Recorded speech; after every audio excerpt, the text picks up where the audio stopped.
Görsün yarak. Bunu parakvatlı.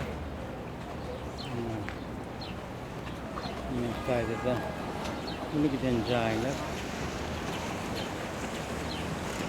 Oraya cahiller. Aynı gün teretkenlerle. Kasali. Orada derya, deniz, hava. Mana bu dünyada ya tamam. Şimdi yaşadım. Yani burada kapları pencereler kavup etkili. Yani şimdi hem çiğin ne kadar gelmiyor yani. Kapların yok yani. Çok yok bulansın.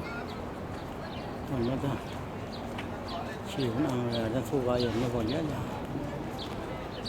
Oraya aynadan. Al kınet kor. Şu katkısı bir yaşayan adam. Ne öyle diyemiyor. Önünde asmanına yalak. Kır bilemek ne açıklıktan onu. Bunun odalla kurtlarla aynadan duruşu. Sineye mi hatta? Kızın soğuk, soğuk soğuk. Asansör, lift. Her şunu işler. Bundan teyze kurtlarla.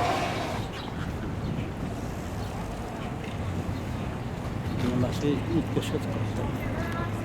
Yani o süsten ilk keşif. Oraya da hareket yok. Bunu öğreniyorlar.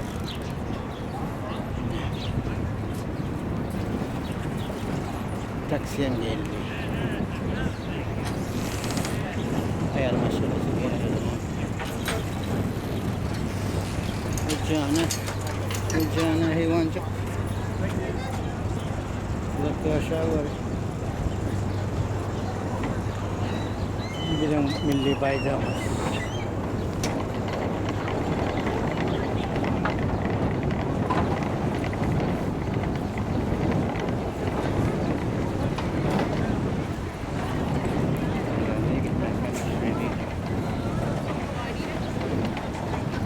Kıyveti doğumlamıştım arasında.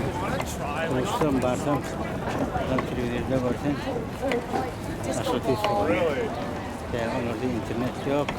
Ya kompütür yok ya da yok. İnternet varsa da kavuşak artık. Artık internet.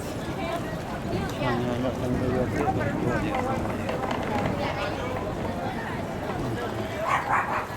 Doktorla malay. Geçti. Geçti.